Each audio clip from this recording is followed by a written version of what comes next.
64e catéchèse, la résurrection, dimension nouvelle du mystère du corps.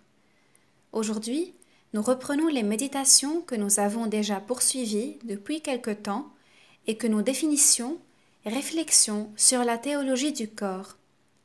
Il convient cette fois, pour continuer, de se reporter aux paroles de l'Évangile dans lesquelles le Christ se réfère à la résurrection, paroles d'importance fondamentale pour comprendre le mariage selon sa signification chrétienne et également le renoncement à la vie conjugale pour le royaume des cieux. L'ensemble législatif de l'Ancien Testament en matière de mariage poussa non seulement les pharisiens à se rendre près du Christ pour lui soumettre le problème de l'indissolubilité du mariage, mais aussi, une autre fois, les Sadducéens pour l'interroger sur la loi dite du Lévirat. Ce dialogue, les synoptiques le rapportent de manière concordante dans Matthieu 22, 24, 30, Marc 12, 18, 27 et Luc 20, 27, 40. Bien que les trois récits soient presque identiques, on y relève toutefois quelques différences légères, mais en même temps significatives. Comme le dialogue est rapporté en trois versions, celle de Matthieu, Marc et Luc, il requiert une analyse plus approfondie du fait qu'il contient des éléments ayant une signification essentielle pour la théologie du corps.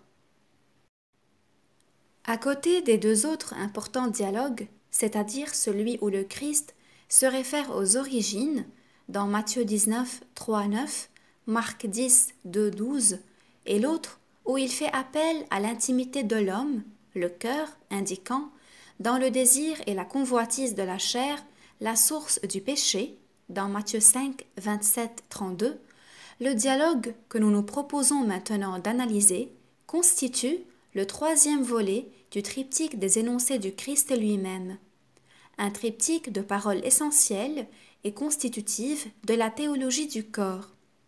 Dans ce dialogue, le Christ se réfère à la résurrection, dévoilant ainsi une dimension complètement nouvelle du mystère du corps. La révélation de cette dimension du corps, admirable dans son contenu, et cependant en liaison avec l'Évangile relu à fond, dans son ensemble, émerge du dialogue avec les Sadducéens, qui affirment qu'il n'y a pas de résurrection. Matthieu 22, 23. Ils sont venus près du Christ pour lui exposer un argument qui, à leur avis, confirme le caractère raisonnable de leur position. Cet argument devait contredire l'hypothèse de la résurrection. Voici le raisonnement des Sadducéens. Maître, Moïse nous a fait la prescription suivante. Si quelqu'un a un frère qui meurt en laissant une femme sans enfant, qu'il épouse la veuve pour susciter une postérité à son frère. Marc 12, 19. Les Sadducéens font appel ici à la loi dite du Lévirat, Deutéronome 25, 5, 10, et, se référant aux prescriptions de cette antique loi, ils présentent ce cas. Il y avait 7 frères. Le premier prit femme et mourut sans laisser de postérité. Le second prit la veuve et mourut sans laisser de postérité, et de même le troisième. Et aucun des 7 ne laissa de postérité. Après eux tous, la femme aussi mourut. À la résurrection, quand ils ressusciteront, duquel d'entre eux sera-t-elle femme? Marc 12, 20, 23. À l'époque du Christ, les Sadducéens formaient dans le milieu juif une secte liée à l'aristocratie sacerdotale. À la tradition orale et à la théologie élaborée des pharisiens, ils opposaient l'interprétation, à la lettre, du Pentateuque qu'ils tenaient pour la source principale de la religion javiste.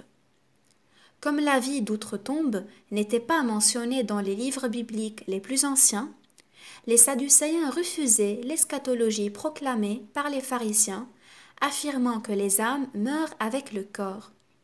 Toutefois, les conceptions des Sadducéens ne nous sont pas directement connues, car tous leurs écrits ont été perdus après l'incendie de Jérusalem, lorsque la secte elle-même disparut. les informations concernant les Sadducéens sont assez rares.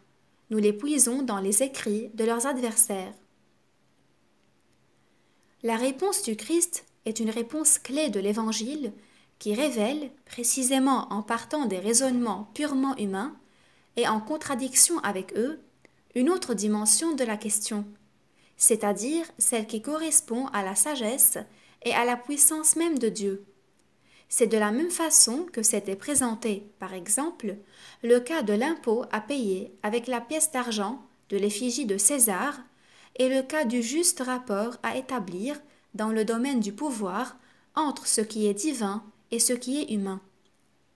Cette fois, Jésus répondit ainsi: « N'êtes-vous pas dans l'erreur parce que vous méconnaissez les Écritures et la puissance de Dieu? Car lorsqu'ils ressusciteront d'entre les morts, ils ne prendront ni femme ni mari, mais ils seront comme des anges dans les cieux. » Cela est la réponse fondamentale au cas, c'est-à-dire au problème qu'il contient. Connaissant les conceptions des Sadducéens et par intuition leurs intentions, il en revient ensuite au problème de la résurrection, nié par eux. Quant au fait que les morts ressuscitent, n'avez-vous pas lu dans le livre de Moïse, au passage du buisson, cette parole que Dieu lui a dite: « Je suis le Dieu d'Abraham, d'Isaac et de Jacob » Il n'est pas un Dieu de morts, mais de vivants. Ainsi donc, le Christ cite Moïse comme l'ont fait les Sadducéens, et il affirme en conclusion: « Vous êtes grandement dans l'erreur. » Cette affirmation conclusive, le Christ la répète également une seconde fois. En effet, la première fois, il la prononça au début de son exposé. Il dit alors: « Vous vous trompez, vous ne connaissez ni les Écritures, ni la puissance de Dieu. » C'est ce que nous lisons dans Matthieu 22, 29. Et dans Marc: « N'êtes-vous pas dans l'erreur parce que vous méconnaissez les Écritures et la puissance de Dieu » Marc 12, 24. Dans la version de Luc, en revanche, il n'y a nul accent de polémique du genre de « vous êtes grandement dans l'erreur ». D'autre part, il proclame la même chose tout en introduisant dans la réponse quelques éléments qui ne se trouvent ni dans Matthieu ni en Marc. Voici le texte. Jésus répondit: « Les enfants de ce monde-ci prennent femme ou mari, mais ceux-là qui auront été jugés dignes d'avoir part à l'autre monde et à la résurrection d'entre les morts ne prennent ni femme ni mari.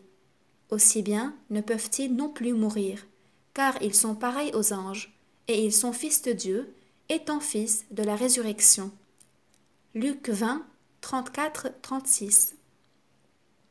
Quant au fait que la résurrection est possible, Luc, comme les deux autres synoptiques, se réfère à Moïse, c'est-à-dire au passage du livre de l'Exode 3, 2, 6, qui raconte que le grand législateur de l'Ancien Testament avait entendu une voix qui l'appelait du buisson embrasé par le feu, mais n'en était pas consumé, et disait: « Moïse, je suis le Dieu de ton père, le Dieu d'Abraham, le Dieu d'Isaac, le Dieu de Jacob. » Exode 3, 6.